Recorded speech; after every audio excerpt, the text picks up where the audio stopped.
All right, guys, what's going on? Welcome to Sunday Night Charts with Jim of All Trades. Good to see you guys. My name's Jim. I'm a crypto trader, a Forex trader, here to help you understand the market from an Elliott wave theory perspective. Hope you're doing well. What's up, Keith? Good to see you. Let me say hi to everybody. Said hi to me while you're waiting for me. Good to see you, Keith. How's it going? Hey, Jay, how are you, sir? Crypto Fever. And Salvador. Mr. Deza, how are you? Are you doing okay? Hope you're well. Jimmy the Legend. What's up, D-Crypto? Good to have you here again, as always. Twins Records. What's up, man? Good to see you as well. All right. Well, listen, guys. We got some volatility coming to the market. Bitcoin, I think, is priming for a dump, personally. We're going to talk about the implications. The question is, are we going to get a pump after that? I think we will, but what kind of pump is coming? What is the wave structure telling us? And what should we expect? Or what's the evidence of what's going on? So let's look at the chart. Let's say, hey, let's try to look at the bullish perspective and what we would expect to see. Let's look at the bearish perspective and try to stay balanced and neutral. Because we're not moon boys around here. We're not bear boys. We're just looking at the wave structure, looking for evidence and looking for patterns that we know and love from the Elliott wave theory that tell us, hey, this is what's going on. We're going to also take our understanding of market maker analysis as well and how they move and collect liquidity from you guys. So we're going to look at all this and try to just take a balanced approach to what Bitcoin's doing. Just don't forget, I'm not a financial advisor. I didn't come here to give you any financial advice. I don't do that. I am a trader. I am purely a trader. I trade the market. I go short when it's time to go short, and I go long when it's time to go long. Right now, we're in a range. I personally think we're going to dump first, and then I'm looking to maybe take a long, maybe. I think there's a lot of good reasons for that. That's my plan for now, but we could pump and then dump, and we could just pump. So this, the thing is, as a trader, I'm ready for anything. I do have a bias right now. I do have an expectation of what I don't know if it's an expectation, but I've got a trade idea that has an expectation. However, if that doesn't play out, we're looking to take it any direction. So please understand, I'm not here to tell you to buy or sell crypto. I'm not here to tell you what trades to take. If you want to learn how I trade, and develop your own strategy that helps you navigate this market of volatility, that's what my Discord is for, guys. Love to teach you how to trade and love to show you what I'm thinking every day. During the week, we give updates every morning on what the wave's doing and what we're expecting for the day. And we also have an educational Discord and a community of traders from all over the world. So if you'd like to be a part of that, don't trade alone. You are not alone. What's up, Daniel L? Good to see you. Hey, Hugo Calories is one of the guys in my Discord. That's how you doing, Steven? You doing okay? Christina Flores. Hey, good to have you. Hola. I hope you're well. Well, with that said, guys, let's jump into the analysis and have some fun tonight. It's Sunday Night Charts. Sipping my coffee and we're rocking. All right, so here's the deal. I feel like I'm on repeat. Well, brother, I tell you what. If you need me to come install a dishwasher for you, I'd be glad to do that. I do that a lot when I do kitchen remodels. What's up, Kimo Sabi? Good to see you, man. This is my Ohio friend. Hugo is my Idaho friend. And where are you from, by the way? Where are you from? Let me know in the comments. I'd love to know where you're listening from. And I'm in Michigan. I'm not from Michigan. I'm from Virginia, but I'm currently living in Michigan. So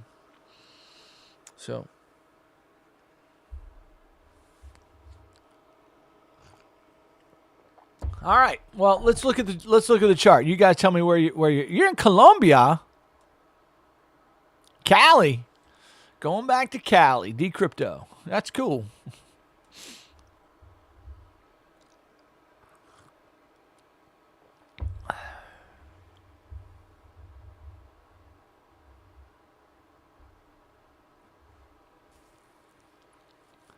Well, I tell you what, message me, Stephen, and I will. I'll help you troubleshoot. It's pretty easy. There's only a couple things that go wrong with those things, so I'll be glad to help you. All right, well, let's jump in. Let's look at the analysis on Bitcoin. I look at this chart and I say, hey, there's a real chance here. There's a real chance we're done.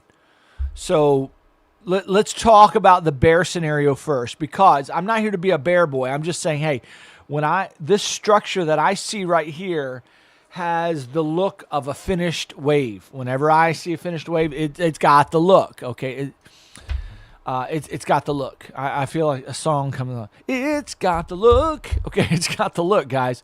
What do we look for a finished wave? Well, I need to see 5 waves, and we've got a 5-wave move here. Boom. It's what we call a diagonal, where the wave 4 overlaps the wave 1.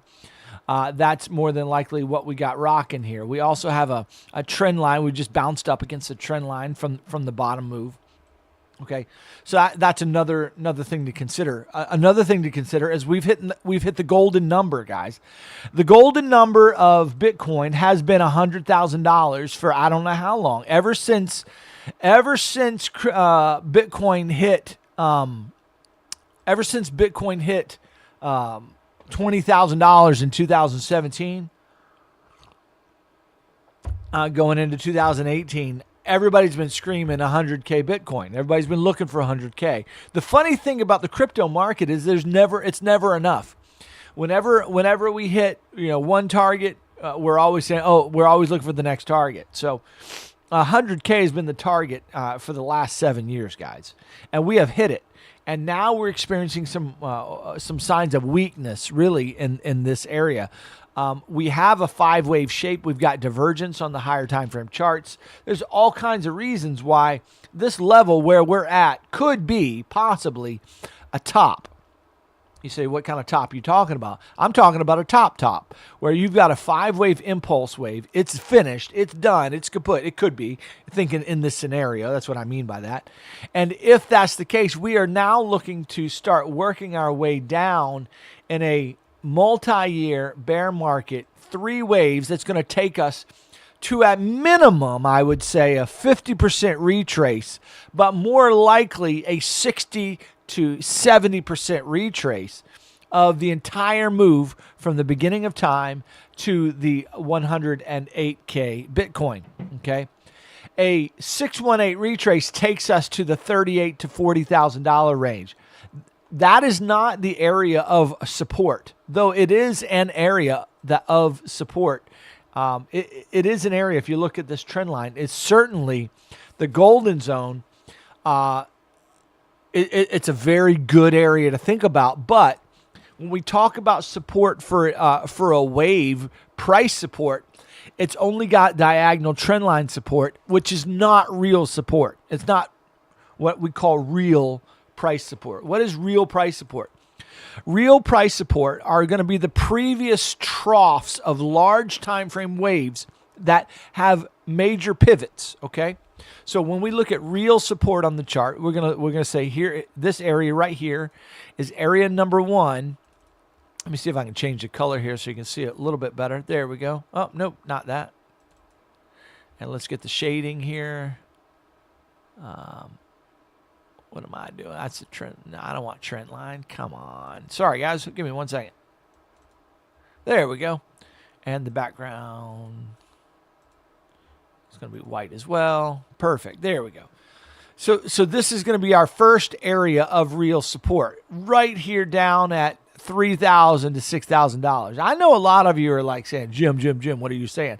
I'm just identifying the areas of real support right now, okay? The next area of real support, real price support, is going to be this area right here, between 20,000 and 15,000, 15 and 20,000. Okay, at the bottom of this area, this trough here. Okay, now those are the 2 areas of real price support. Those are the areas you want to say, you know what, price should hold in one of those 2 areas. So 15 to 20K is a real strong area.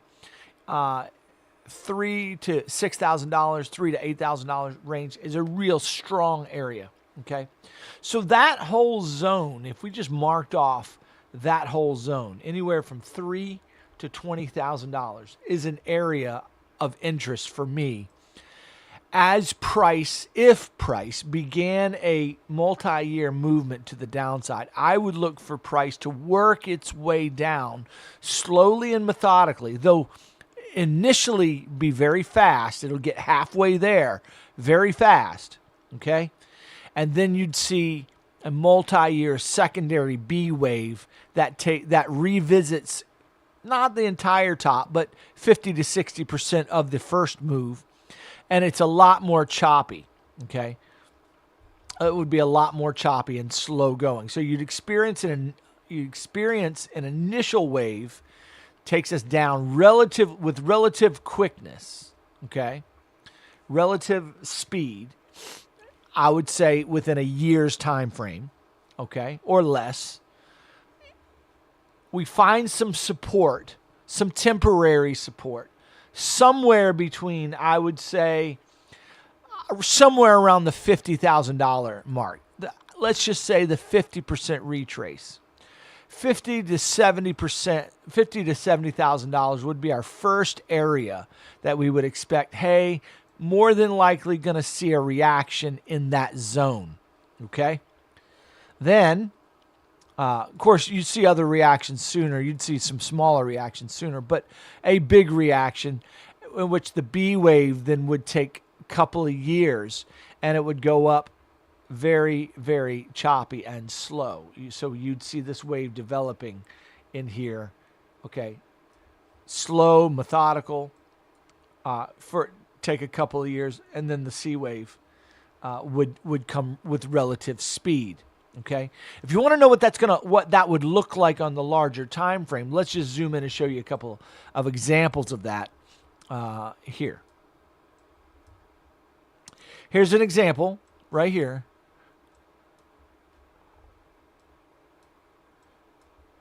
Where you have an initial, this is after the $20,000 move, you have an initial speedy move down, right?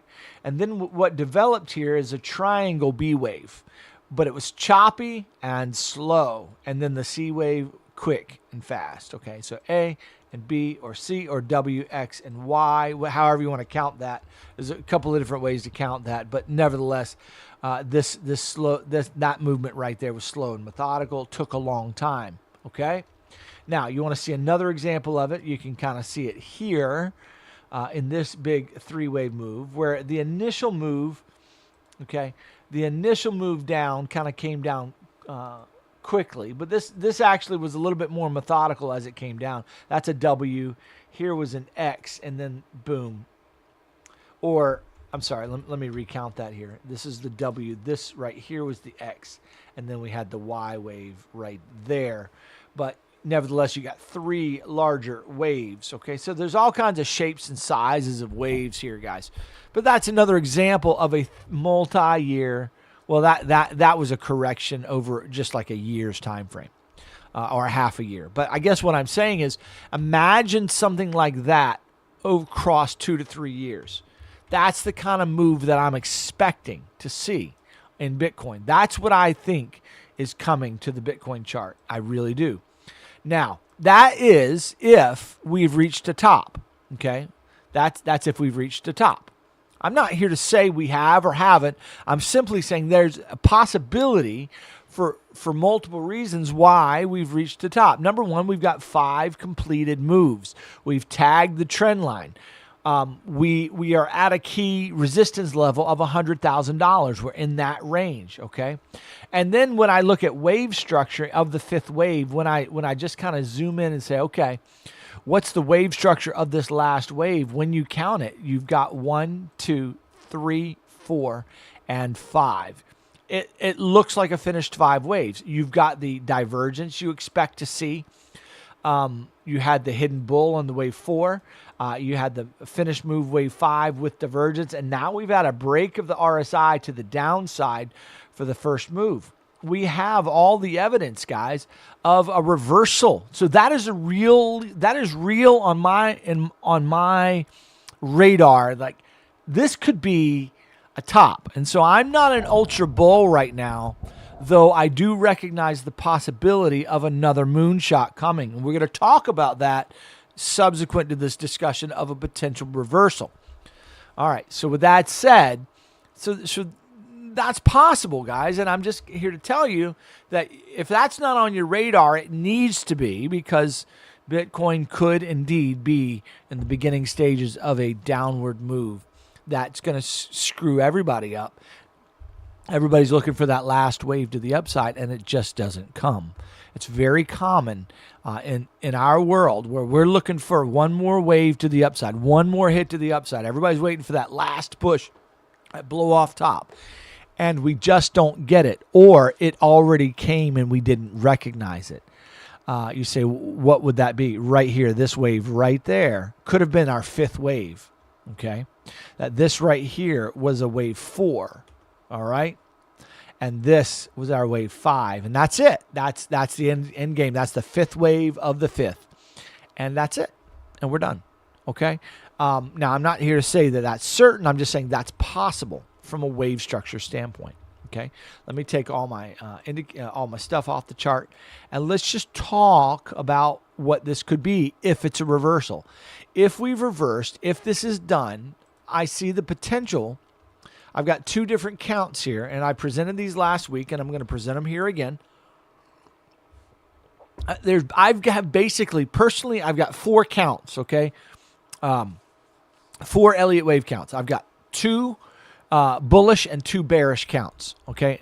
2 that are, and let me explain what I mean. First off, this wave structure right here, right there. Is blue okay, guys? I usually use a white marker. Would you rather see a white marker, or do you like the blue for a change?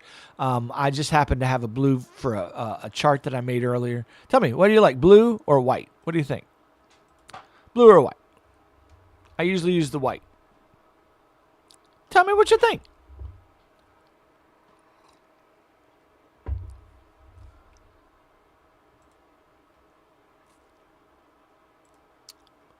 See what the lag is. White is visible. Okay.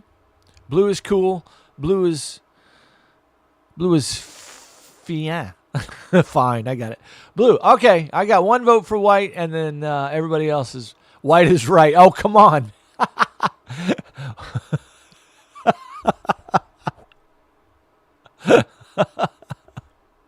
Try purple. Let's do a light blue, and that'll be a nice mixture of both of them. How's that? We'll do a light blue. There it is. That one. Yeah, there we go. There it is. Let's use that one. Okay. So, that wave that I have right there, okay, it could be looked at 2 different ways. 4 different ways. Sorry, could be looked at 4 different ways. So let's dive in. This is where you need to pay attention. This right here could be a leading diag. 1, 2, 3, 4, 5. Okay? Leading diagonal.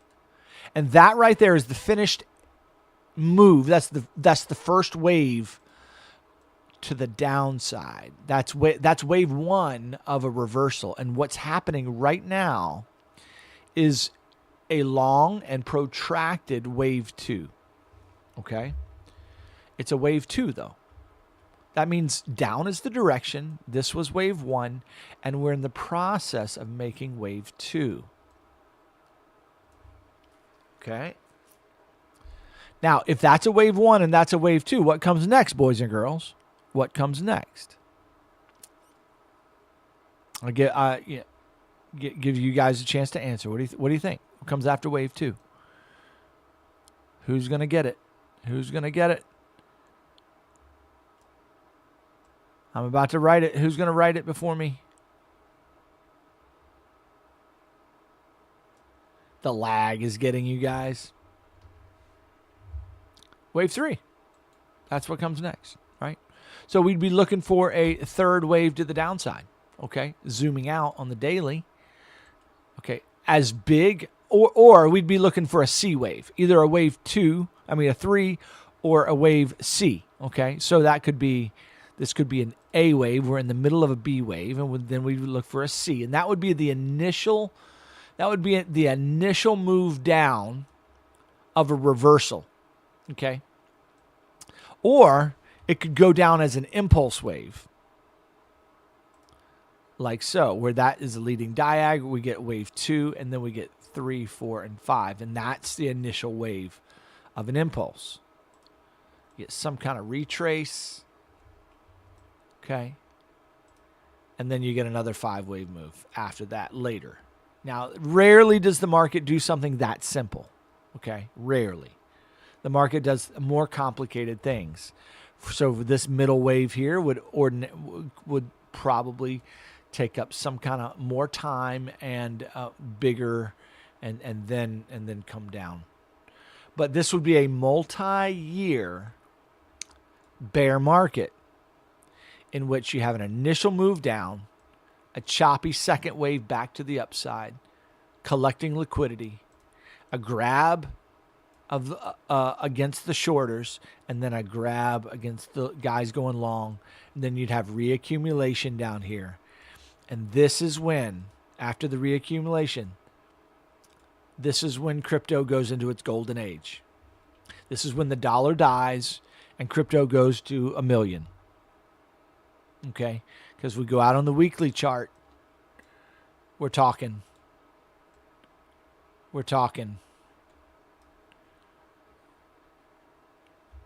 you know, to the moon with crypto. But taking it off, look what you've got. Guys, we're setting up. I mean, just look at this wave. If you were just looking at a wave like this on the small time frame, what would you draw to be the next move? Would you draw this wave just to do this? I don't think so. Not especially when you've got a 1, 2, 3, 4, 5 sitting right there. You've got divergence sitting there on the 2-week chart or the weekly chart. It's there on the weekly. No, what I would draw next is something like this. That's what I would draw. And then maybe I would consider an upward move. I would look for some wave down. So when you step backwards and just look at the wave, guys, we're due for a major correction. Okay, I don't think we're going straight to the moon from here. I just don't think we're going straight to the moon. Now, I've got an argument against this. So in other words, listen, I'm not just trying to be a bear boy. I'm saying, listen, this is the way waves move. This is structure we're used to seeing. Okay, now I have an argument for a bullish count as well, so I don't want you to get all freaked out here. I'm simply saying right now, guys, I'm pretty bearish, okay, for these reasons. Now, I'm not bearish forever, and I have a bullish count, but that's the analysis of a wave structure that I would say, hey, listen, be careful here. We could be in the initial stages of a multi-year bear market. This is a potential take profit zone if you haven't done it already. I'm not giving you any advice. I'm talking wave structure. Okay? Now, what else could happen here? Okay, so that's the bearish look. Okay, that's one way to look at that wave that I talked about. So I said you could look at that wave four different ways. Let me explain. So you can look at this right here and say, this looks like a leading diagonal. And it's finished, and we're in the middle of a wave 2. And we're waiting for this wave 2 to finish. Now, what I've drawn here isn't necessarily the direction of this wave that it's going up from here. I'm not saying that, because wave 2 can be as complex and as crappy as you want it to be. In other words, we could get some kind of move like this, and like that, like that, like that, and that would all be some kind of crappy wave 2. Okay, so in other words, I'm not saying we're just going to go straight up here, finish, and then come down. It's not going to be that simple. Could be that simple, but I'm not saying that. I'm saying that we're in the middle of something, and we won't know when that wave is finished until it finishes. Okay, for instance, when this wave came up here, right here, like that, it finished something that looked very 3-wave-ish. And I'm thinking, oh, that's very 3-wave-ish. I began looking for something to the downside when this structure was developed, when it finished. Okay. When this structure, for instance, 3 waves up and it came straight down, I'm like, ooh, that's a flat. That's a finished structure I'm used to seeing. I began to look for something to the upside because that's the way I look at waves. When I see something finished or what looks to be finished, I look the other direction, right? So the question is, does this wave 2 look finished? The answer is no. It's in the middle of it. I can't tell you the exact idea of what it's going to do. I'm simply saying I don't have what looks to be a finished 3-wave structure. Therefore, we're not ready to really go short long term for this to be a finished 2 and now look down. That idea is not on the table at the moment, though I'm saying that might be setting up. Okay? Might be setting up. But this is not finished. So we be patient and let it finish. That means we're creating a zone here, what Kimosabi calls a liquidity box. He calls it a box.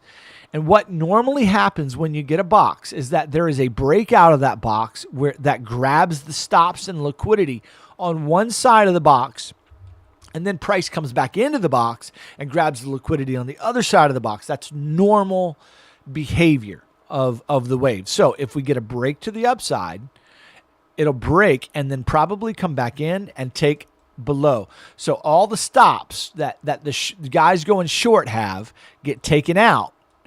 And then all the stops that the guys going long have get taken out. And the market makers grab liquidity, aka money, from traders that is liquid, that is available to take.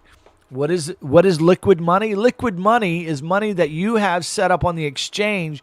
It's an order that you have that you've told the exchange to execute depending on where price goes. So if guys are going short here and looking for price to go down, but price goes up, a lot of times those traders will put their stops at the previous high or above the liquidity here or above the zone. So if price comes and breaks out, that scares them, and they set orders to say, stop my short because I don't like that. And so what market makers do, because there's a lot of short stops, they'll come and grab them, take their trade out, and then give them what they expected, the move they expected to the downside. Or vice versa. They'll come down first. If guys are looking for a breakout to the upside, which this chart looks like it could do, right? They'll come down here first, take out any stops. They could do liquidation moves, take out this zone right here because you have a very big liquidity box we're in. Take out and liquidate these positions before we have a bigger move to the upside. That's the way market makers do their thing, okay? So we understand that. So what we do is we take our knowledge of that price action and say, okay, what Elliott waves are forming to point to which direction it could break up and out, and we can trade in that environment, okay? So that's kind of what's happening. So if this is a 5-wave move that's finished, we're looking for some kind of 3-wave back to the upside, and that's the bearish scenario, in which case we look for a down after that. What are the other ways to look at that wave? The second way to look at that wave instead is that it's an ending diagonal. This is a bullish way to look at it now. The same thing that I just said, that was a leading diagonal. We're going to say, no, it's an ending diagonal, and it ended what we call a running flat. What's a running flat? Running flat is where you have an A wave that's 3 waves, and that's a very complex one. A B wave that's 3 waves. It took the high, and then the C wave does not take out the origin of A. Okay, we have a very ugly and misshapen 3-wave move, but nevertheless, we could call that a 3-wave move. Or you could say right there, you could count this any number of ways. Okay, you could even count it like right here. Do that, then say something like that. So there's all kinds of ways to look at that. Nevertheless, you could say, I've got 3 waves. This was an ending diag. It was the C wave. It's finished. What does that mean? That means we now have a reversal to the upside. This was the first wave to the upside. It's either a 1 or an A wave. I'm looking for a wave 2, boom, B wave or a wave 2, and then we're looking to go to the moon for wave 3 or a wave C. This could be A, B, and I'm looking for a wave C. Or a wave 3, which takes us high to higher targets. That's another way to look at it. In other words, this same wave could be ending a larger structure and this beginning something larger to the upside. That's a bullish count. So that's that scenario, what that's doing is taking the same wave structure that we're seeing on the chart, 1, 2, 3, 4, and 5, saying that's 5 waves, is recognizing it as 5 waves, and say, okay, because I believe it's 5 waves, it's either ending something or beginning something. So if it's beginning something, it's beginning a downward move, okay? And what we're waiting for is 3 waves to the upside to complete, and then we're looking short, okay? Or this is an ending wave. It ended a downward move. Now we're looking for an upward move. And so we have the first move. This is the second move. It could be finished. And then we're looking to go, or this is the beginning of the C leg or something like that. And then we're looking for a third wave to the upside. Now, the thing about this wave, this thing could come up, down, and then go. And then all of a sudden, then you got this really weird shape, and then it goes. But my point is that a 3-wave shape is developed to the downside that does not take that low, and then we can go up. That's the bullish way. Okay, so that's a bearish way and a bullish way to look at the same wave. But I have another possibility for you, which expands that wave just a little bit. How are you guys doing in the chat in the watching this? You guys are just quiet as can be because you're watching, and I hope you're getting a lot out of this. Let me know in the comments if you're enjoying what you're seeing. All right, that said, we could expand this wave and say, no, it's not finished. It's a diagonal, but it's not finished. So we're going to say this is wave 1 to this location right here, and this is wave 2, this is wave 3, this is wave 4, and we have not finished wave 5. And as I was expecting last week, we could be making a deep move. I thought this was the move last week. I was hoping that this was going to continue down. We got a stop hunt. Now we've got what looks to be a potential continuation, so that count is still in play. That possibility is still on the table. They just extended the structure a little bit, which is fine. But I really, really, really need to see this start working its way down. And I would love to see this come and take out this liquidity zone right here. Again, what is liquidity? It's an area on the chart where traders have told the exchange, come take my money. My money is available for you, exchange, because I have a stop down there or I have an order down there. This is a place where orders are. What kind of orders are down here? Well, there are all kinds of sell orders down there. Now, why would a market maker want to come down here where a bunch of people want to sell? You say, Jim, why are people selling down here? Well, here's why. Mainly because of breakout traders. These are guys who say, oh, this broke a level. That means it's telling us the wave is coming down. So there are breakout traders looking to go short because they believe if this level gets broken, then that's an indication of price going down, and so they want to sell. But there are also guys right now who in this range are taking longs, and they believe price is going up, but when price breaks down here, they're no longer convinced it's going long, and they have told the exchange, I don't like my long anymore. I want you to sell my long order down here so I can stop my trade. Okay, so there are short guys breaking out, short orders down here. There's some here, there's some here, and there's a bunch here. There's a bunch right here. There's a lot right there. Why? Because the last low was right here. Okay. Now, some people have tight stops here, little less tight and a lot less tight. And there's a bunch of liquidity to be taken out down here, down here, down here. And they're all sell orders. because those are stops for people taking longs, looking for the moon here. Do you understand what I'm saying? Hope you do. All right. Now, what market makers want to do is they want to come down here where there are a bunch of sell orders. Why do they want to do that? Because in order for a market maker to go long, they need people to sell them their Bitcoin. How do they get them to sell? They take price down. You see, most traders are trading the opposite way. As price is going down, they're selling. Now, it's not always wrong to do that, but the point is everybody's thinking, oh crap, price is going down, sell, sell, sell, rather than seeing this dip as an opportunity to buy at a lower price, which there are people that do that, but it's not always a buy because sometimes price comes down. But the point is that the market makers need people to sell so they can buy up and take it long. Okay, that's why usually there's a fake move. Like right here, there was a fake move, and then they shot it up. That was a liquidity grab. Why did they bring it down here fast?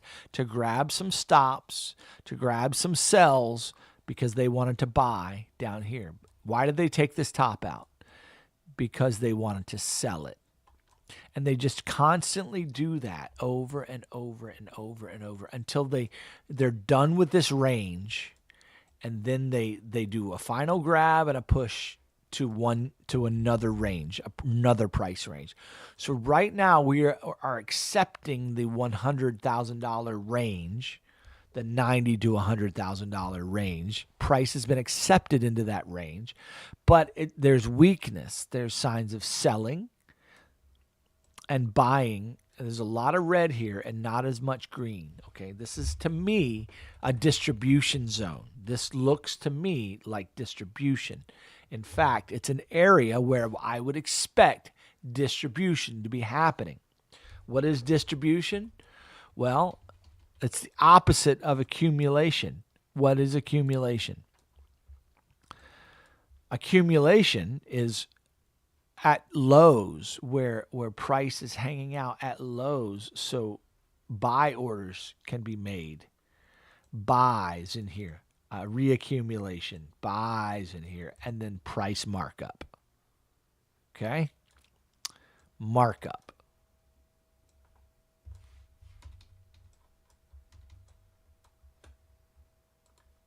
Reaccumulation, markup. Now, what all the bulls are thinking is, we got another reaccumulation. It's time for another markup. Could be. But normally, the way structure works is you get 3 pushes. Okay, 3 pushes. That's the way waves generally go. So 1 push, 2 pushes, 3 pushes.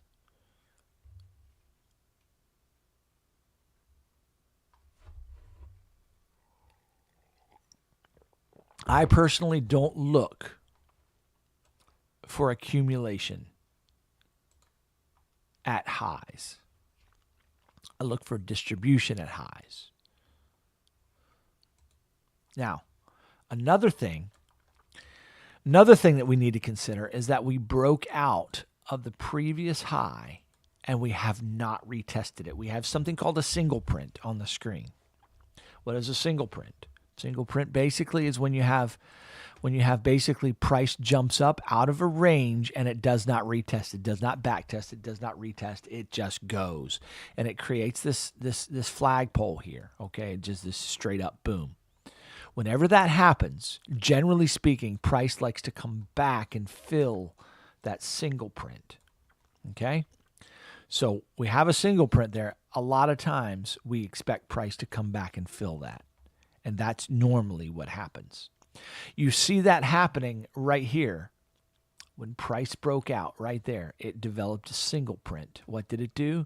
It came down. It did not hit it. It pretended to go. It went back up, retested, and then it came down. What did it do? It filled the single print is all it did. That's all it did. We have that same scenario happening right now. We've broken out of an all-time high. Okay. We got a single print. Normally, you get a retest of that single print. Okay. Now, I'll show you an example. I can think of a really easy example to show you on the small time frame. Way back down here, where we had a beautiful example of this. Okay.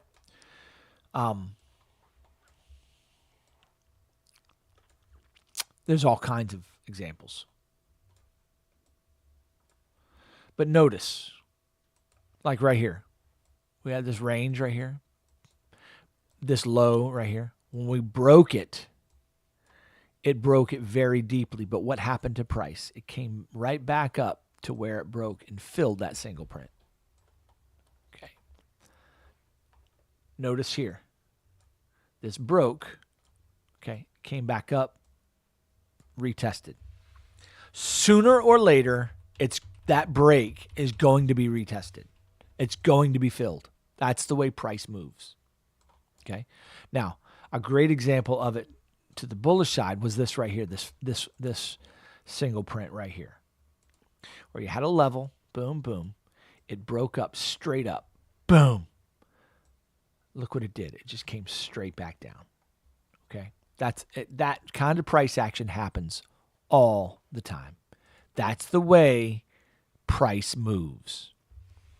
So on the higher time frame, again, I'm simply going right now, I'm going through the bearish scenario, and I'm not trying to advocate for this. I'm just simply saying this is a way that you should be looking at the market with sober eyes and saying, listen, there's all kinds of reasons why you should be bearish at this level. Okay?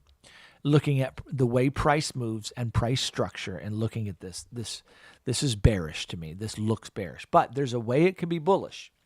And let's talk about it. I've already talked about one of the counts, one of the ways. Okay.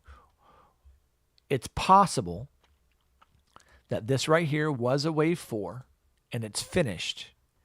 And what's happening right now is that Bitcoin is about to go up and finish its last wave. It's going to shoot up, okay? And it's going to be pretty big. I would say anywhere from $140,000 to $150,000, probably just shy of 150. I don't think we're going to hit 150, and if we do, we're just going to wick it. But more than likely, it's going to fall short of it. Okay, I would guess it would fall short. Okay. What that would do is that's going to be what we call an overthrow of the range. It would be an overthrow. Boom. All right. And it's short of a round number. When price is moving, round numbers are really loved. And so if the next round number is 150, I would look for 145. And that would be a nice overthrow to the range. And then we'd have a rejection back into the range. When I say the range, I just mean this diagonal trend line. Okay. We come back in and then work our way down. Okay. Over several years. Something like that. Something just like that. And that move right there is the bulls. That's what they're hoping for. And that's possible to get that on this chart. It's definitely on the table as a real possibility. I just can't guarantee that that's going to happen.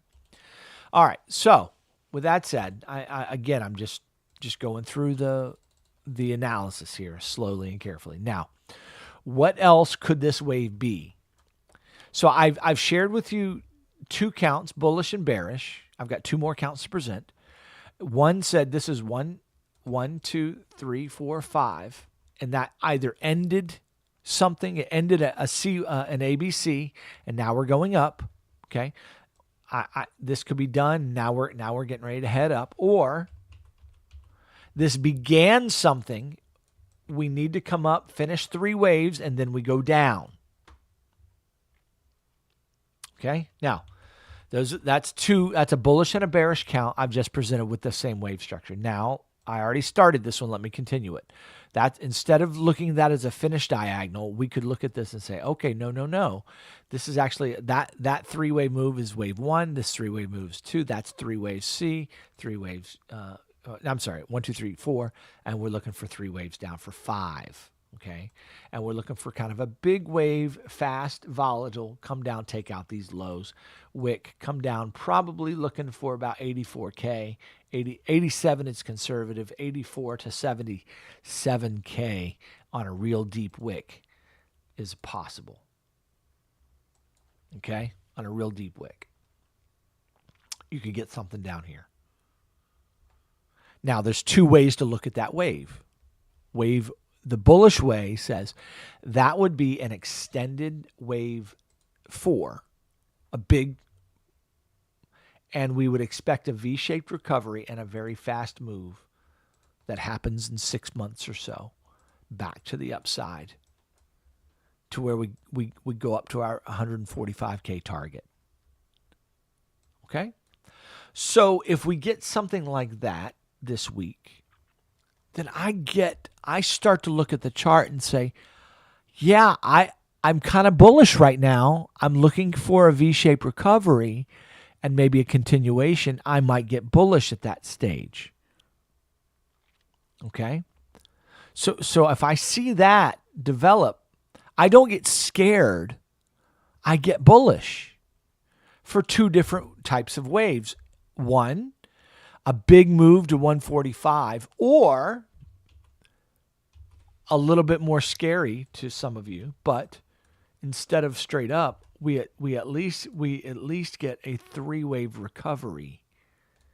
Maybe it's not that big. Maybe it's just half or 60. We come back to the golden zone of a retrace of this wave. In other words, this diagonal, it's either ending an ABC right there, or it's beginning a deeper move down. We're going to get a pullback and continuation down later. Either way, this could be a diagonal with an upward move to follow. Both scenarios, I'm still bullish. So while that could be a larger bearish move, it's still temporarily in the near time frame, setting us up for several months of upward momentum. So either way, I'm looking for longs down in this range, potentially at least a setup that allows me to go long, right? In preparation for a potential big move to the upside or a smaller move that's more corrective in nature. Either way. So there you have it, guys. My personal TA reduces most of the Elliott wave counts down to 4 counts. Okay, 4 different scenarios. Let me highlight them now on the higher time frame, the 4 different counts. The 2 bullish counts, so let's start with the bearish. The 2 bearish counts say, okay, this has to, let's start with the first bearish count. The first bearish count says, this is beginning something. I need this to come up. So I'm currently in a little bit of a corrective wave to the upside in general, looking for another push down after this 3-wave develops. It's not developed yet. It's not finished yet. It still needs more time to develop. But once it finishes, once this finishes, then I'll be looking for more down. Or we're not, the other bearish count says this isn't done. It needs one more leg to finish the first move. We get a 3-wave pullback, and then we get more down. So either this leading wave is finished and we're in the middle of a correction up, or this leading wave has one more leg down and then we get a correction up. Both of those are bearish counts in which I look for more down later. Okay. Secondly, the 2 bullish counts say they're the same thing. Either this wave is finished and now we're in the middle of something going up. We're in a wave to the upside. Okay, that's the real bullish count, or a little less bullish in the temporary. I need one more leg down to finish this diagonal. Then we go up we go up in some kind of 5-wave move, still eyeing 145, but we need to come and hit these lows first. So the title of tonight's video is, I think 87K is coming soon to a chart. I think there's a lot of probability that says, hey, we're probably going to come down and grab that liquidity down at 87, maybe even deeper than that in the near future, sometime in the next week. Could be as close to the next day or two or three. But sometime in the next couple of weeks or even in the next month, I think we're going to hit 88K. We'll have time in the meantime to look for, if you're looking for ideas on the higher time frame of when to get out of your position. If you didn't get out at the 108, if you didn't take profit in the area of 100K or 105K, then you might have another opportunity at around 100K to take your profit on your larger long. But I don't know that if we're coming back down to 50K, unless you just don't like to mess with your trades. But I personally, if I were holding Bitcoin, I wouldn't want to lose $50,000 on a valuation of my Bitcoin. If I had the opportunity to sell it at this level and buy it back at even 70K, guys, remember, we have a single print here. There's a high probability that price is coming back down to the area of this breakout, okay? Because price has not retested that. We've got a breakout of that. We have not retested it. There's a high probability that we're coming back down to this $70,000 range. Very high probability. Now the question is, when will we go up to 145K or 125K or some other higher number first before we? Yeah, maybe so. I don't know. I'm not here to say or advocate for any particular way. I'm just saying that wave structure and market maker analysis says, hey, listen, there's a real chance that we come back down here. Now, when and how is another story. Okay. Now, looking at the volume analysis, you can see what we see here is that we have a very major volume candle here at this low. Okay. That volume spike on the 2-week chart is telling you that this was a pivot. Okay. What we like to see then is a volume spike that, we've got a descending set of volume as this is going up. I'm expecting to see maybe one more volume spike, in which case you see a lower volume spike. Okay. Kind of maintains that low volume spike. Maybe with a hit to the high, or a breakout of the volume of this volume trend here, a breakout of that, but probably not a volume spike bigger than that, but it could be bigger or as big. You see all these major volume spikes here, so we could have a volume spike of that mass on a major sell-off day, and that'll be an indicator that we indeed have more than likely topped. We have not seen that volume spike. So that's an argument for the bulls that says, hey, we probably haven't topped yet. We haven't seen the final volume spike. But that volume spike can come on a major sell-off. Okay. As it nears the all-time high or some key level in this range. But that volume, so that what we may see as far as a volume spike is a finishing move, 3-wave pullback, and you get a volume spike at the top of that pullback. And so on this finishing move, we get a volume spike. Boom, lower. It maintains that trend, lower. Okay, and then we begin to see the volume really kind of coming in here, and we get a big volume spike that breaks out of that trend line at the top of a three-wave pullback, or on a spike of price and then a rejection. That volume spike should come in at the top. And that's going to be a good indication that we have topped. If you just kind of go back and look at all the tops, you're going to see these volume spikes are key indicative of key pivots. Okay.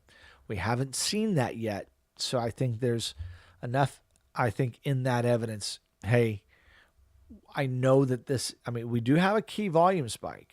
We do have one, but it's not, it was here on a low. Okay. So we haven't had the volume spike here at the high. Okay. But I think it's coming. So when we see that develop, is it going to be at a peak for a move down, or is it going to be on a move up? Just depends on where it comes in. When that volume comes in, it's going to let you know where price is going to go. More than likely, it comes in at a low, a local low. More than likely, it's going to send price up. Then expect a larger volume spike to come in and take that volume out. So volume analysis says, hey, this wave probably isn't finished quite yet. That doesn't mean it has to go to 145K. It just means that the major sell volume that's going to indicate a sustained move to the downside, okay? So a sustained move like this, that volume has not come in yet, okay? We did have this volume spike indicating this volume spike right here on this move up at a peak, and then a secondary spike here on that move down, letting you know that this was an indication of a key pivot. And that sustained move, though we did have a retest of that level, that sustained move came in after the large volume spike. When we got this large volume spike here, it let you know, hey, and this was a very large one, let you know, hey, this is a good pivot zone. So we're looking for that volume to come in at this level at some point to let us know that more than likely this move is finished. Could the wave come up and make another pump to the high, and then that volume comes in on that? Yes, that can happen. But if that happens, guys, you need to be taking profit on your Bitcoin. That is trading advice. It is not financial advice. It is trading advice, because if you look at previous volume and the way it works, it comes in at the key pivot points. Okay. All right. Let me pause here, see what you guys are saying, if you're saying anything. And let me see. All right. I think I'm caught up.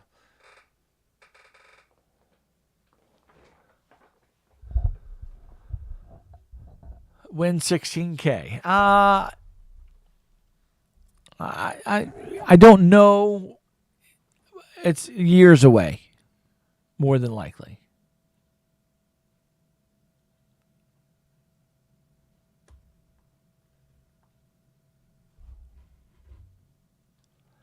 JQ, it's a popular point of view, which makes me wonder if they're going to give you that last push. That's my concern. Are they going to give you that last push? And sometimes when you're looking for it, and you just don't get that last push.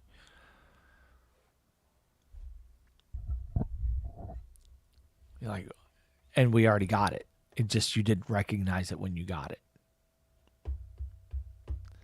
Okay, so I have done an hour, which I normally do, of setting up, of just exclusively looking at Bitcoin. Okay. Now what I like to do is I like to now move on to correlation analysis. What correlation analysis is we've exhausted the look of through the RSI lens, through the volume lens, through the wave structure lens, through the market maker lens. We've kind of just exhausted our TA on Bitcoin. We've prepared ourselves for the different scenarios. I laid out 4 scenarios for you.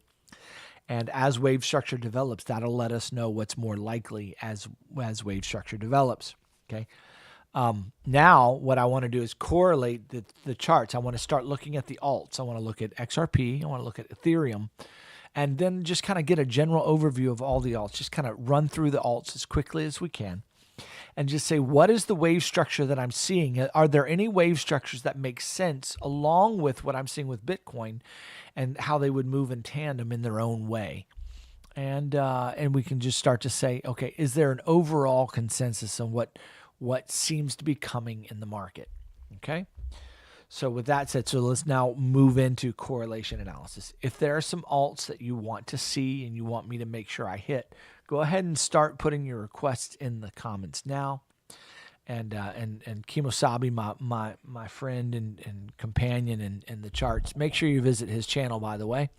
He's got a nice channel, which he gives an overall perspective that includes many other things that I don't cover. And so if you want another way of looking at the market, definitely check out his channel.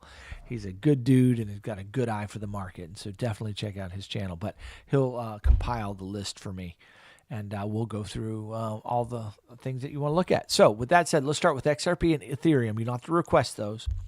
And then I'll hit all the popular ones. All the we'll hit CRV and Matic and VET and ZIL and SOL and Jasmy and ADA. We'll hit all those. And then if there's some others that I just didn't mention, make sure. We'll hit Solana. I think I said SOL. Yeah. And then so make sure you just put your requests in there, and I'll try to get them in there. Okay. All right, so let's start with XRP because I'm personally trading XRP and I'm short in this zone. I've been short for quite a bit now, looking for more downside. So what do we see here on the XRP chart? Now we talked about we talked about this last week. Okay, what we have here potentially is either a reversal to the downside, and we're in the middle of a larger move back to a corrective move back to the upside. So this is a reversal, and now we're in the middle of something back up. We'll expect more down later. Okay, look at this wave right here. We had an initial move down, then we had a more choppy move up, looking for the next wave down. So we're still in this thing here. Okay. So that's possible. You say, what would that be on the weekly chart? Well, what that would be potentially here is a WX and a Y wave for a B wave of a large correction of the initial move. This was the initial move. This was A or W, one of the two. This is a 3-wave B wave. Yeah, I guess it would have to be a B wave. It'd have to be an A, B. And it would call for a pretty stark move to the downside that takes XRP all the way back down. I'm not advocating for that. I'm not arguing for that. I'm simply saying that is wave structure we could see, which would set us up for some major accumulation here before XRP could then go to the moon. All right. So that's the bearish look on the macro. That correlates with a Bitcoin move that we found atop. And we're going to be in a multi-year bear market. And what would probably the way XRP would correlate is that as Bitcoin dumps, XRP would find its 5 waves down. It would finish pretty quickly. It would bottom out as Bitcoin finishes its A wave. And then as Bitcoin makes its B wave, we would see the first wave back to the upside of XRP. Now, who knows if it's going to go that fast, but that's 2 years, right? It would make its way back up and then slowly correct on Bitcoin's C wave, right? And then finally it would begin, and this would be accumulation for major movement at the end of the decade towards the beginning of the next decade. Okay, so that is a possibility. Now, I'm not advocating for that. I'm not saying that's definitely going to happen. I'm saying you have to have that on your radar. Okay, that's possible. Now, that's the bullish. That's the bearish look. The bullish look says, no, no, no, Jim. What this was, that was an ABC right there. That was a flat. Boom. And what we're now getting is boom, boom, boom, boom, boom. We're getting ready to go to the moon. This is setting up for a moonshot. We're getting ready. This has got to finish some kind of three-wave move here. Not go too deep. Not take this wick out. And then go. All right, that's the bullish look. And we get up to $10 or $8 or something like that.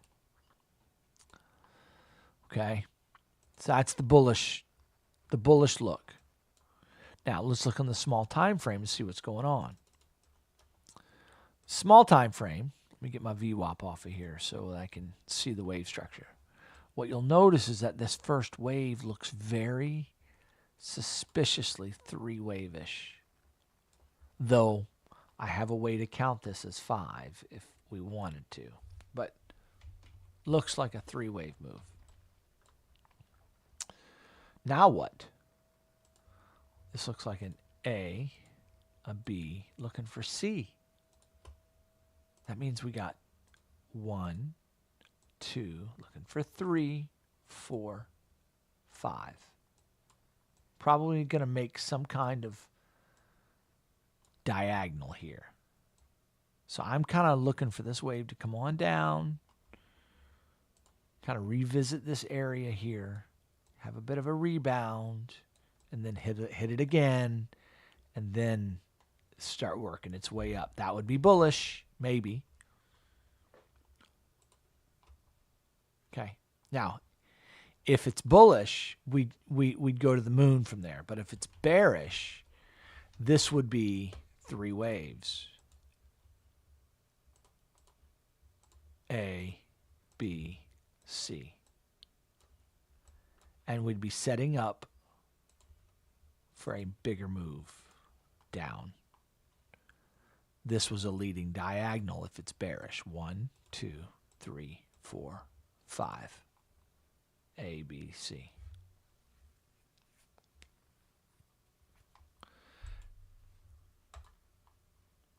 I suppose one final potentially bearish idea here. I'm not a huge fan of this, but maybe. This is bearish again. That this is actually 1 to there, 2, 3, 4. And we're about to have a real dumpy night. And we're coming down here. And that is the A wave. Or that. Now, if this gets real deep, like way down here, that is the 5. That could be really bullish. Because that could be the 5 waves of this flat. A, B, C. That could be 5 waves.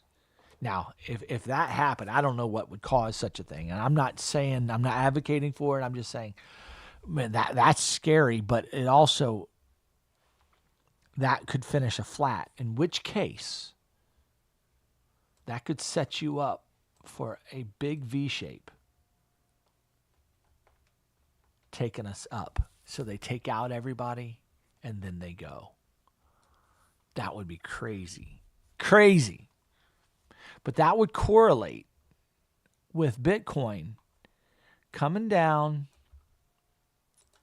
hitting a deep low, 88K range, 87, and then going for a moonshot. XRP has a major sell-off, like major, like just like such a, and then it just wicks back up. Now, I'm not advocating for that, but man, would that be an amazing thing? I don't know. I don't know how amazing it would be, but it would certainly, if it happened, it would be pretty freaky. I doubt that it's going to happen, but it's certainly in the realm of possibility. We could say, I think this is more likely. 1, 2, 3, 4, 5. Or let's put 1, 2 there. This is 3. Right there. There we go. And we just need 5 to come on down. Finish. And that gets us kind of deep. Maybe. If it got that deep. But I'm not saying it comes way. But that... I'm not a fan. Not a huge fan. I think it's more... I just feel it's more likely that we just get a little boom, boom. Boom, boom, boom. And either up from there or down from there. That seems like a more plausible idea. But man, what if something happens tonight? We have some kind of black swan that nobody knows is coming. Maybe it's the follow through from the, any other time we had the Bybit. It was hacked. We haven't really heard a whole lot about that, have we? It's been kind of quiet, but maybe the fallout from that happens tonight or tomorrow. That we just had a little bit of a kind of a bullish weekend, kind of sort of, or uncertain. Everything looked like it was kind of going up and kind of pushing up, and they kept threatening to go up. And now they're just dumping it right now. They're taking it down. I've been short. They're kind of dumping it. Maybe you get a bit of a pullback here, and it just starts getting volatile and down fast. What if it just goes? I mean, look here, guys. We have a diagonal trend line that's being threatened right now. We have a diagonal trend right here. We're on the precipice of a break. And it could be something big. So I'm near term bearish for Bitcoin and for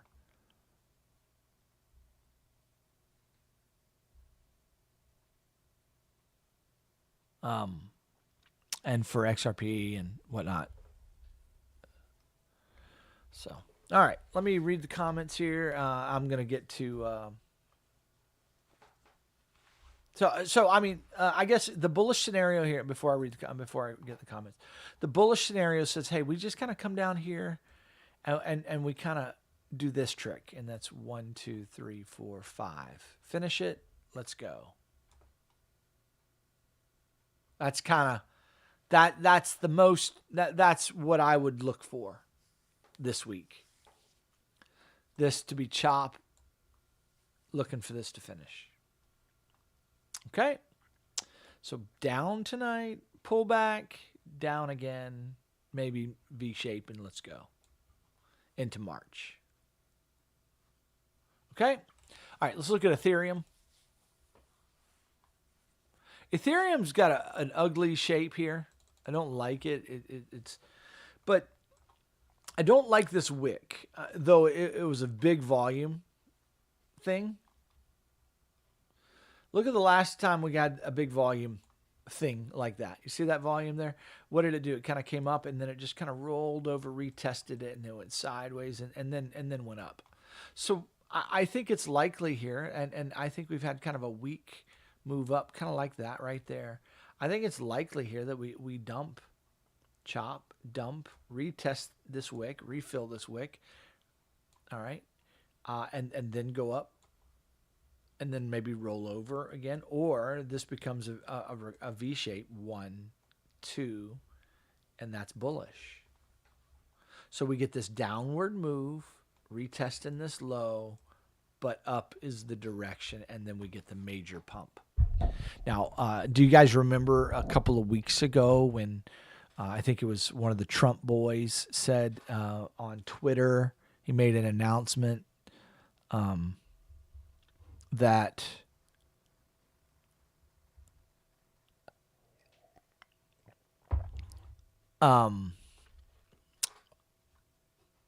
sorry, I just heard somebody. I just saw somebody's stupid comment, and it just always bothers me when I get comments like that. Sorry. But one of the Trump boys said, hey, it's probably a good time to buy Ethereum. It could be. You're telling the truth. We just have a little bit of a shakeout, and we have a big move coming. So I really like, again, the bullish scenario in which you just get a retest of this wick, and then we end up going. Okay. And that's when Ethereum,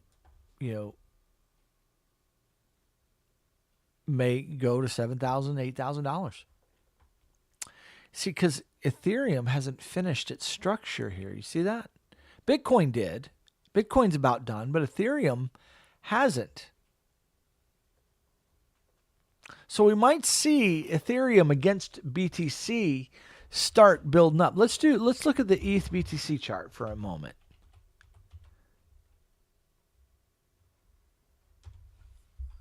This XRP dump is beautiful, by the way. It's so gorgeous. Okay, so I've had this move on my chart for quite a while now. But yeah, this is setting up nicely for a break to the upside here, where Ethereum starts really making money against BTC. It starts pumping and going where BTC doesn't pump and go as hard. Okay, so the ETH BTC chart is really showing that more than likely this is getting ready to go fly against BCC. So I see a retest, that kind of wave coming. That looks really, really good.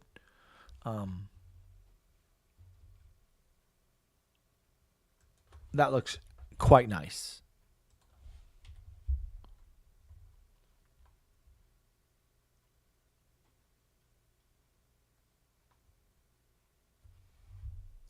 Where's my ETH chart?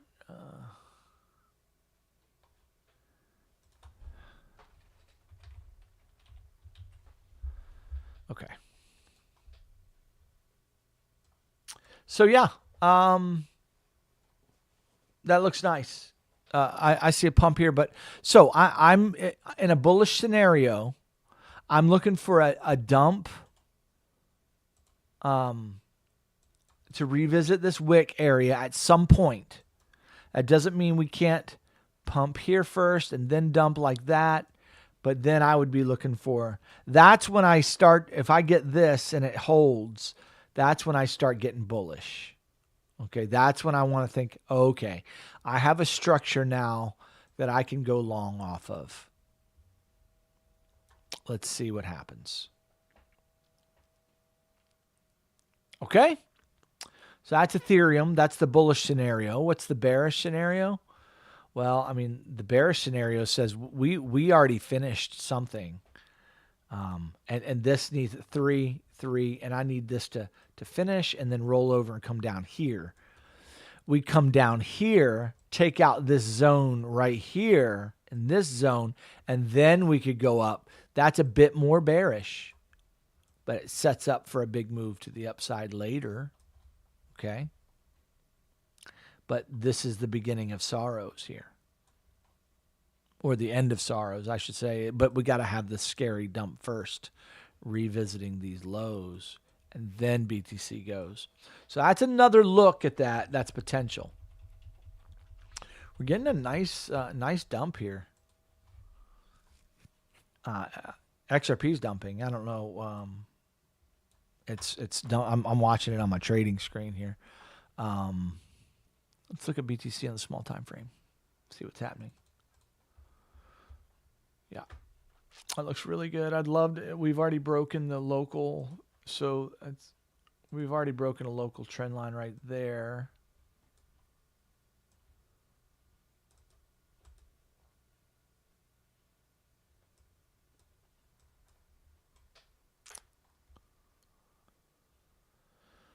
I mean, so that's a nice 3-wave revisit of that move down. The question is this going to roll over, or is this just going to come down and come up and then go down? Maybe. Because this was a very shallow retrace of that move. But this was the Bybit dump. This could simply be the pullback, a dead cat bounce, if you will, first wave, 3 waves, and now we're starting to go again.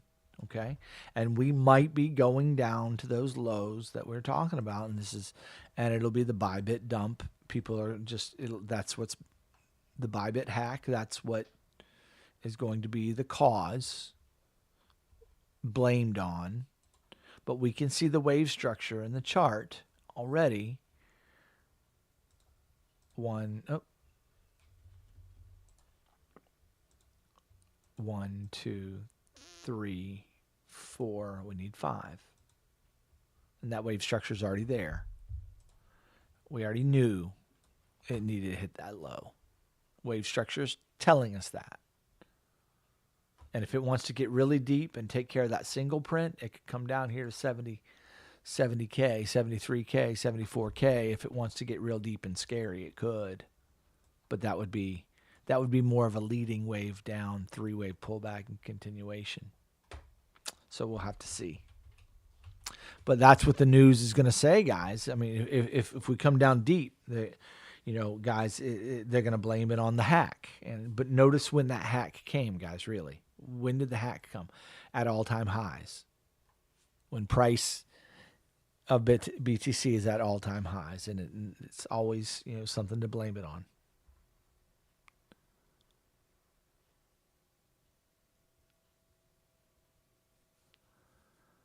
Okay.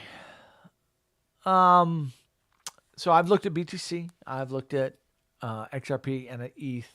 Now let me go through your requests here, and I'll just hit a bunch of alts as well. So let's now jump into the alts here. Okay.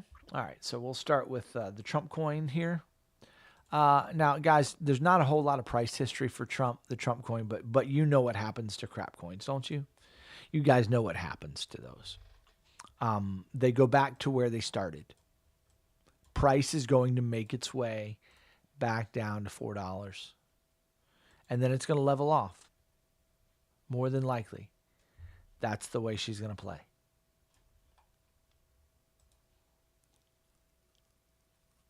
More than likely, we're coming down to these levels. Now, are we going to come down immediately? I can't say. It just depends on what Bitcoin does.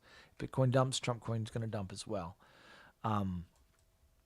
But yeah, a lot of times what you'll get here is a little bit of a dump. You get a pump, dump. Stuff like that, right? And then it levels off. And then maybe eventually you get that secondary wave before it starts leveling off, doing crap like that. So that's kind of what we're looking for here. So if you're trading it on the small time frame, that's one thing. If you're looking for this to go up now or anytime in the very near future, I don't see this pumping right yet. Not with this wave structure. This wave structure is not pointing to. Now, if you see a volume spike come in, like a big volume spike come in with a local trough, then yeah, that might be a buy zone. But you want to see a volume spike come in hard on the 1 hour, 4 hour chart. You want to see a big volume come in. 1 hour charts, it's starting to be oversold, but it ain't done. It ain't done. We're breaking to the downside right now. I imagine this could break a lot lower, but it could break, could retest. Then you get a bigger move, and then continuation down.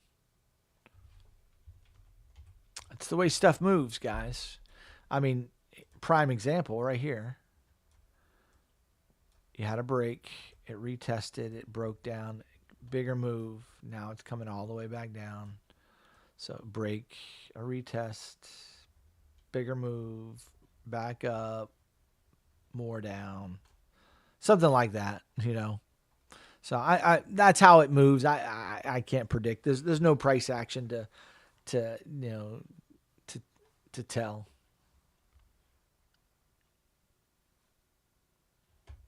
Okay. Next on the list. Hey, Michael Anthony, what's up?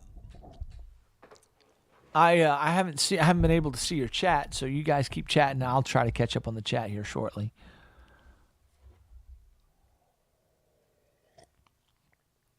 Let's look at gold and silver for a moment.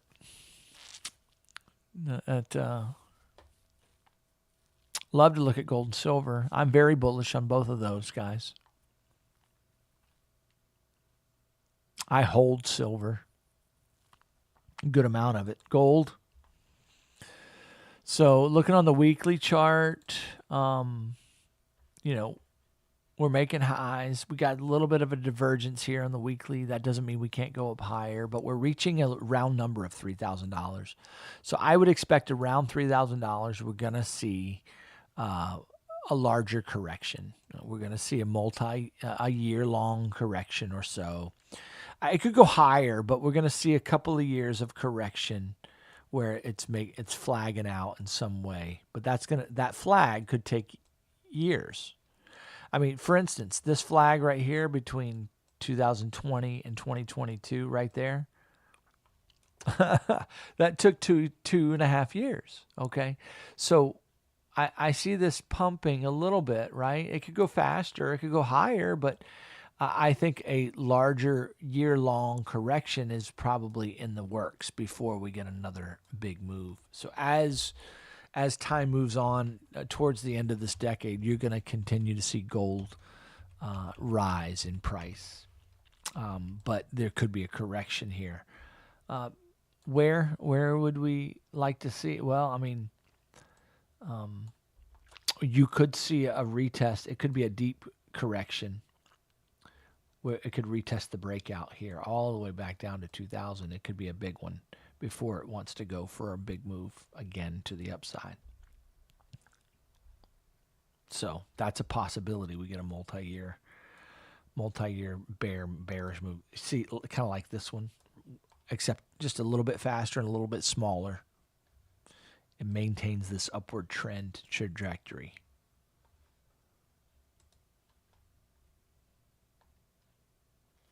Let me look at XRP because we're doing great.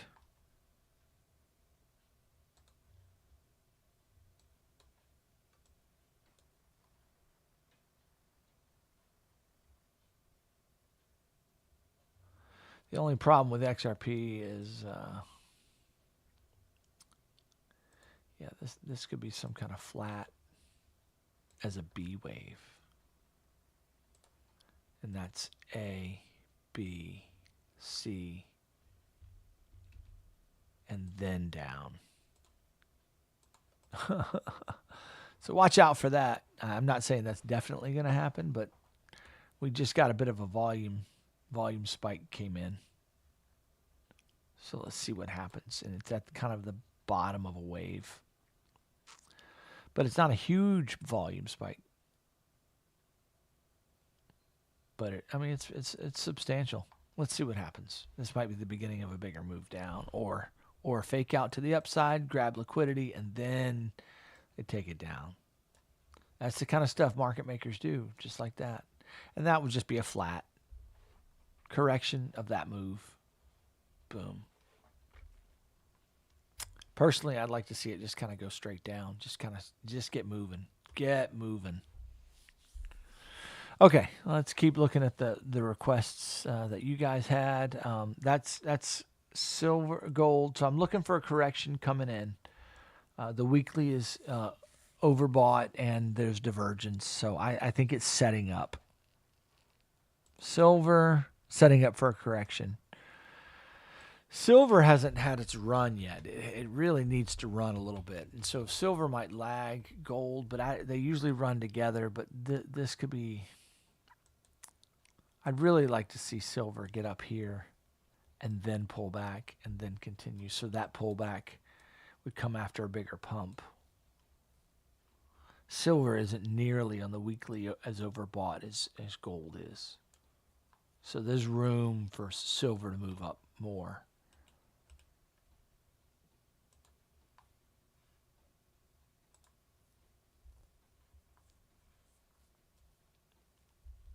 Okay, what's next on the list here? MSTR, that's MicroStrategies, I believe.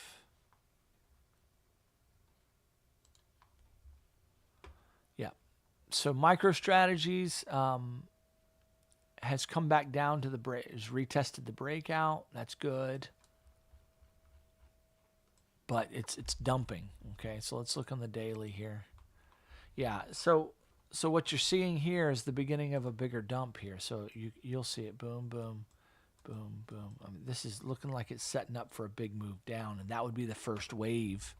Okay, probably finding some support there for a rebound, but setting up for. And so what this has done looks like it's boom, boom, boom, boom, and then it can go up again. But I see I'm bearish on MicroStrategy. Just looking at this chart, I'm bearish on it. That's bearish looking. It doesn't look finished. This looks down.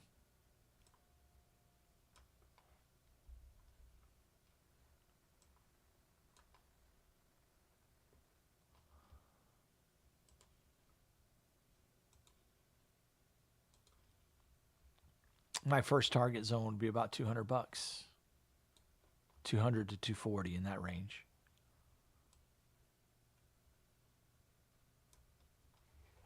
Okay, that's MicroStrategies for you.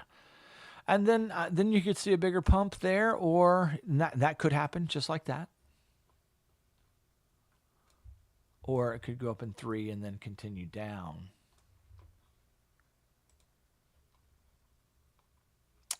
XRP is looking so lovely.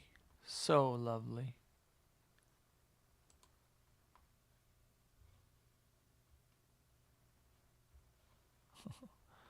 It's playing around this previous low right now. This is most likely coming down. But we could, like I said, watch out for if it pumps up here quickly, very fast. Look for another move to the downside later. But I would love for it just to kind of let's keep going. Just keep going.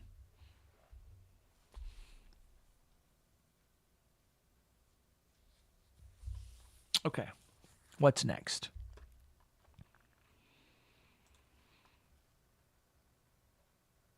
SOL is next. Okay, I've been pretty bearish on SOL because the move to the upside looks complete. So when I look at this wave, I see 1, 2, 3, 4, 5.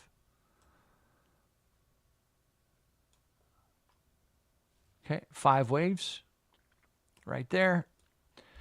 And we're making our first wave down. Look for some kind of a correction back to the upside. It may not be that big. You see, just take a look at that wave right there. Okay? We're looking for some kind of pullback and then continuation. Okay?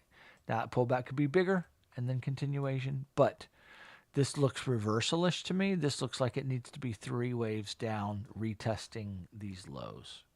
Again, I personally believe a crypto winter is coming. I'm bearish in general based on this wave structure. SOL looks finished. That doesn't look up to me. But I mean, I'm not here to say it can't go up. I'm saying it just the wave structure looks completed to the upside. I have all the evidences I normally like to see. I don't know that this initial wave is finished to the downside yet, but when it does finish, then I would look for some kind of a 3 wave. I don't know how big it will be. It could be something like that, or something much larger, because we haven't, this could be a bigger structure. Notice the volume spike here that came in at the peak. With the wick, took the high. 3 waves down, and then it could go, but I would not get bullish until this develops. I can't get bullish until this 3 waves develops to the downside. 50 to 60% retrace. Then we can think, okay, maybe back to the upside now. But I need to see 3 waves down first. When that develops, then maybe I'll change my tune. So I'm bearish until that happens. That doesn't mean in the short term it can't go back up and retest. It can. It's just on the macro for the next couple of years, looking mainly down. But there could be a year or so of choppy upside before big moves down. So I'm not bullish on Solana immediately. Though this is going to finish, and then you could be getting, again, like I said, some kind of move back up. I don't know how big. In general, the trajectory would be down over the next couple of years. Okay? Down correctively. See, this was up in general, but it got, it doesn't mean you didn't have moves that were down, even though the general trajectory was up. So now what I would expect is the general trajectory to be down, but that doesn't mean you can't get choppy moves to the upside in the process. That's why you have to learn to trade small time frame waves. Okay, that's Solana. I think the Solana chart's one of the clearest out there. I'm looking for my XRP chart. There it is. That's a huge volume candle. That's very, very big. Well, comparatively.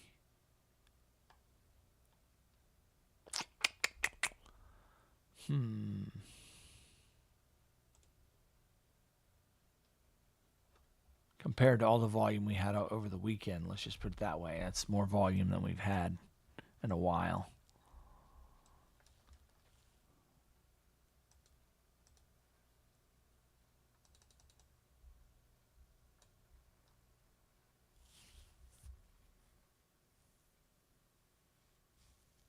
Okay. What's next on the list?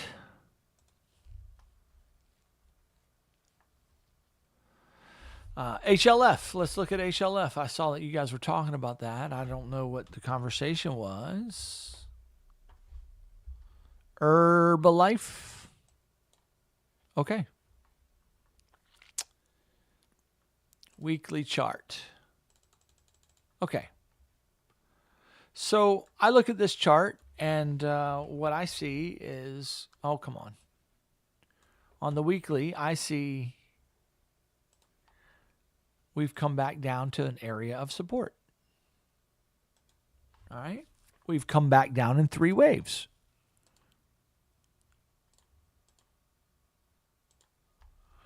I would expect to get a bit of a rebound here. Okay, in 3 waves, or this could be a quick move up. One more revisit to the low, and then a period of accumulation over the next couple of years before we begin trucking up. Something like this developing. I think this could be the pump that we just had on the small time frame.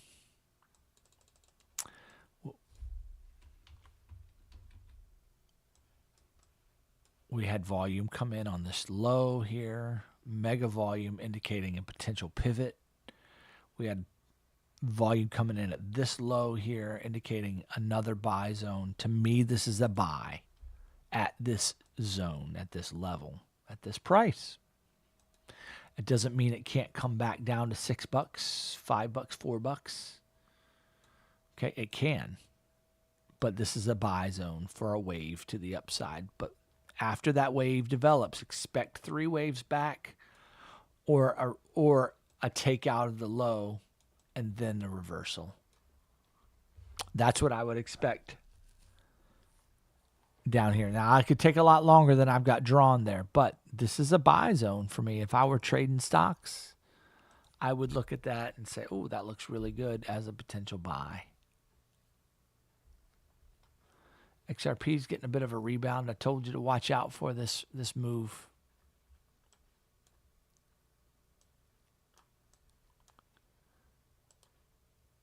We might see this develop overnight, setting up for a short tomorrow. Or this could develop all day tomorrow, setting up for a short on Tuesday, Wednesday.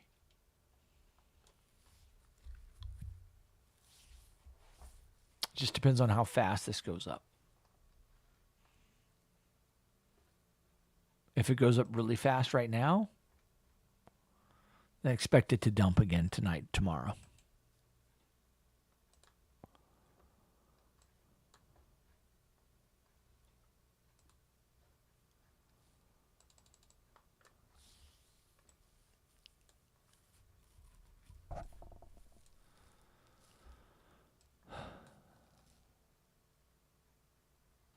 That's a very, very big volume that came in.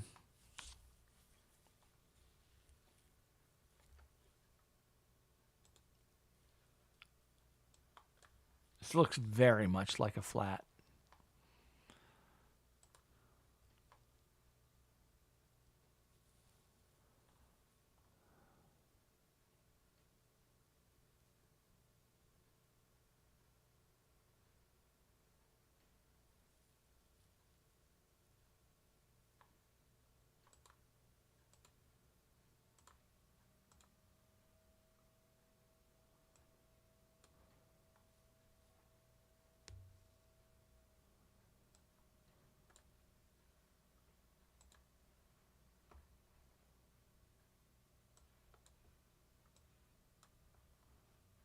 See what BTC is doing here.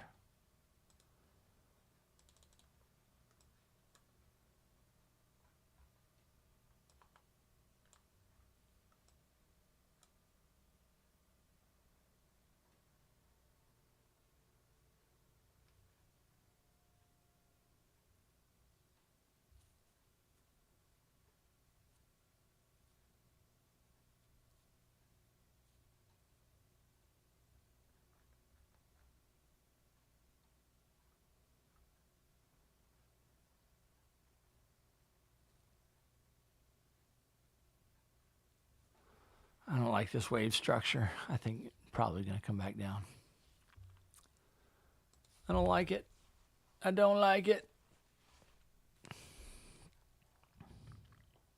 We'll see. Okay, so HLF is a buy zone for me. That's a buy setup. Temporarily. Not forever.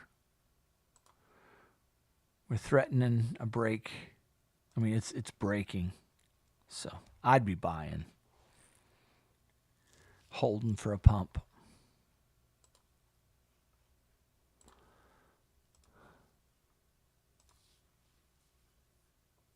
Okay, what's next on the list? We've got Gari USD. What do you think, Michael Anthony, of what I just shared?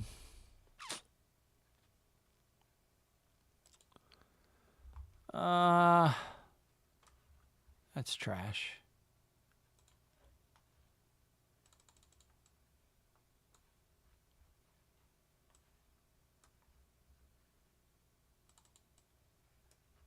Oh, come on. No. There we go. What do I make of this? It doesn't have price history, right? So, but the way it moves, I mean, I suppose you this is setting up. It's going to hit the low and then pump. If it's going to last. Otherwise, it's going to fail.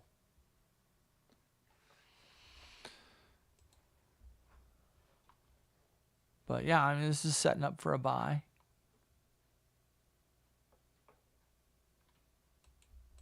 But there's not a whole lot I can tell you here. It's just, this is trash. It's a trash coin. But, you know, it's setting up for a decent buy. Yeah. Doesn't mean it can't go down a little deeper. But I'd be looking for a buy setup. I'd be looking for a buy. This is a buy zone. That doesn't mean buy right now. It just means, yeah.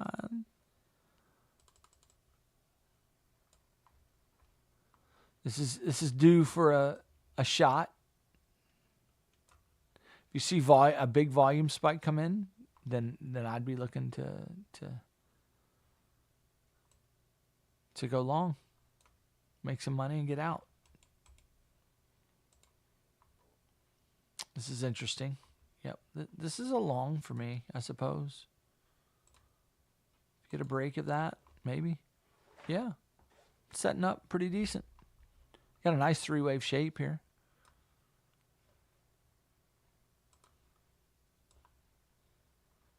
A nice three-wave shape. I would say something to the upside. I don't know how big. Something along those lines.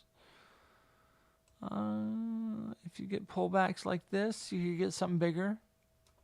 If it goes up slow and methodical and pulling back, then yeah, you get something bigger. Sure. That's about all I got there. Sorry. I can't help you on that. There's no price action there. ARK. Let's look at ARK.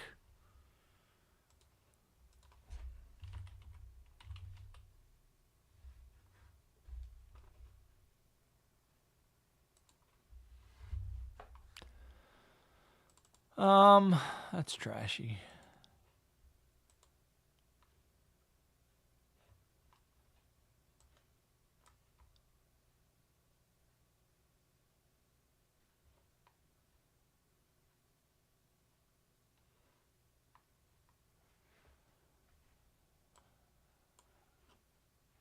I mean, there's literally a month of price action here.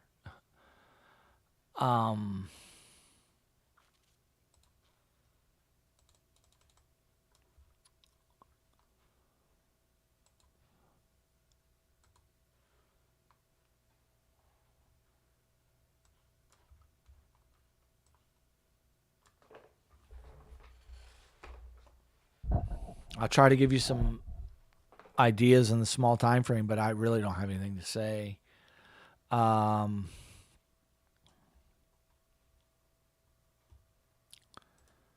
Best I've got is this move, then that move.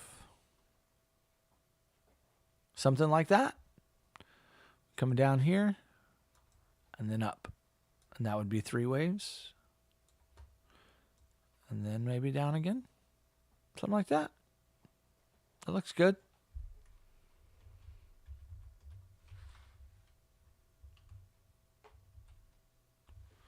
I like this. That looks decent. Small time frame looks decent. Doesn't mean it can't come up again a little bit or even take that high, but maybe down.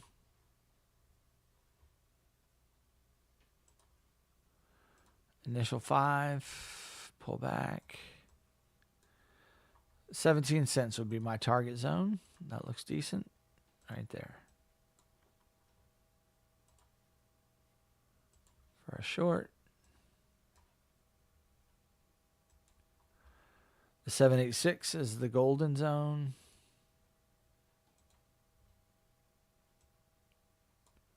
Another possibility, if it's more bullish than I think, is it just comes down to here and then up.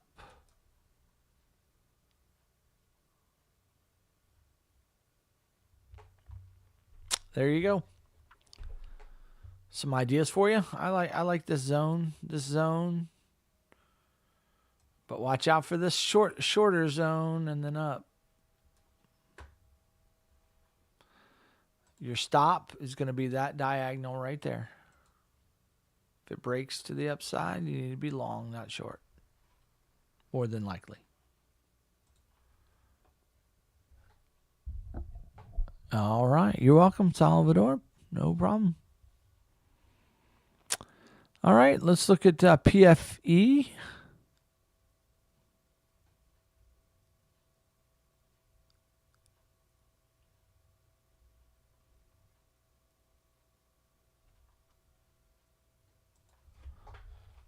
I'll get to Doge here in just a minute. PFE is Pfizer. I hope it goes in the tank. I hope it just dies. Ooh, that's bearish. The weekly chart is bearish, guys. That doesn't mean we can't have a pullback here. Boom, some kind of small and then down some more.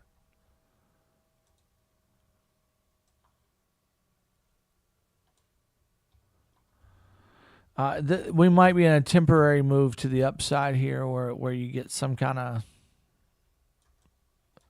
chop to the upside and then down again. But that's years, right? So, man, that's hard to say. Small time frame, just over.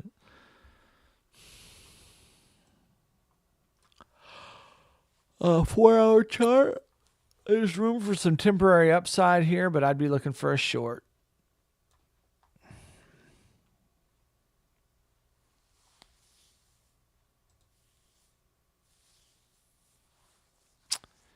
Yeah, I like this right here. 3 waves, and then let's go short again. So near-term bullish for the next several months. Maybe. Unless we break down. We could go down further, but if this is a correction here, then near-term bullish, and then we get bearish again on a 3-wave move.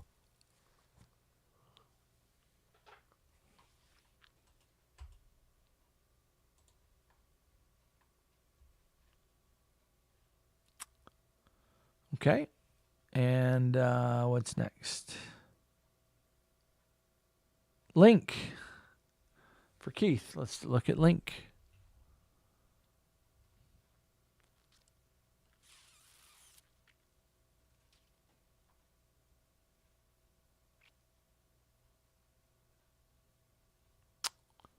Can't find it in my list. Let's just pull it up here. Yeah, I mean, Link is bearish as crap. This doesn't look finished. It kind of has, yeah, I mean, it just kind of looks like it's rolling over and coming down here. That would be a very, very nice looking structure if it does. Because then what? Could set up for a very bullish move up. So if we get that, so that would follow a Bitcoin if it stop hunts the lows and then we get that final wave up. That would be the bullish scenario. That's the moon boy count right there. But yeah, so we could have some kind of diagonal here. 1, 2, 3, 4, a little bit more down, and then we get wave 5. And yeah, that's possible. Sure. But you know what also is possible? This is some kind of 3. Now we're going to get a bit of a pullback, but this is the beginning of a larger 3 down. It would set up for bullish later. But I look at that. The RSI doesn't look finished. This has more down to go, best I can tell. I don't get bullish on Link.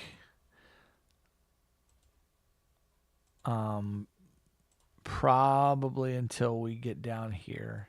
We could come up here and then down. Could get a little pump and then a dump. But I'd like to see it just roll over and come on down.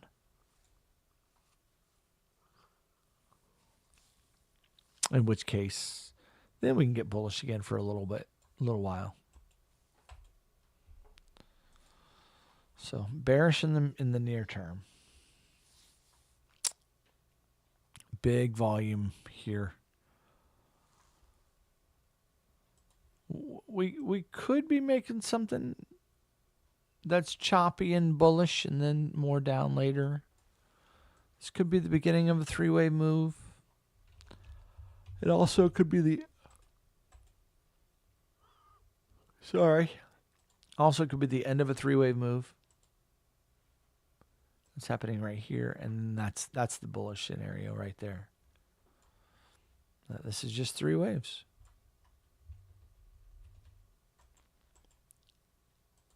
Tough to say.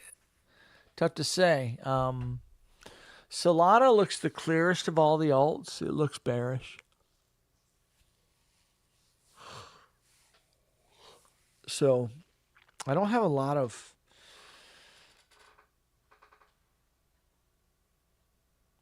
it could I can see bullishness if it wants to go, but right now the wave looks fairly bearish until it breaks to the upside out of this little local channel. Then I'm pretty bullish. I'm pretty bearish. So okay.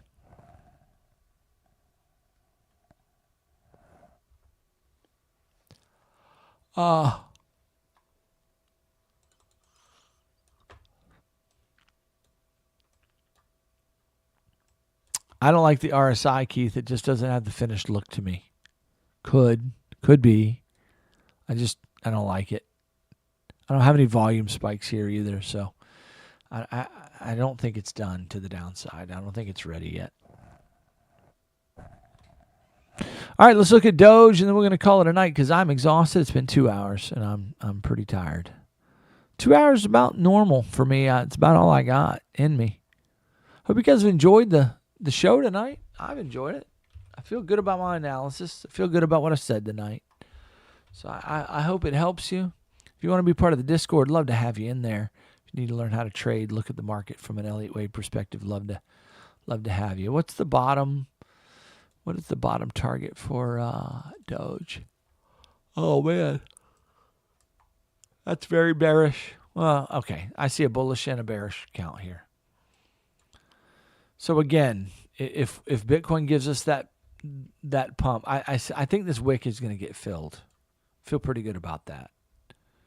But we could get a move back up. We could totally round up here and go up for one more hit. Boom, boom, boom, boom, boom. Something like that. Yeah, why not? That's totally possible. Is it ready yet? Is it done? I don't think so. I don't think this wave.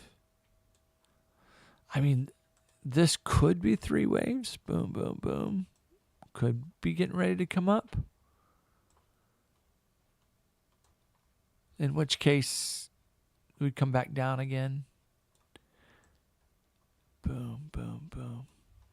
Oh no, let me recount that. 3, 3, 3.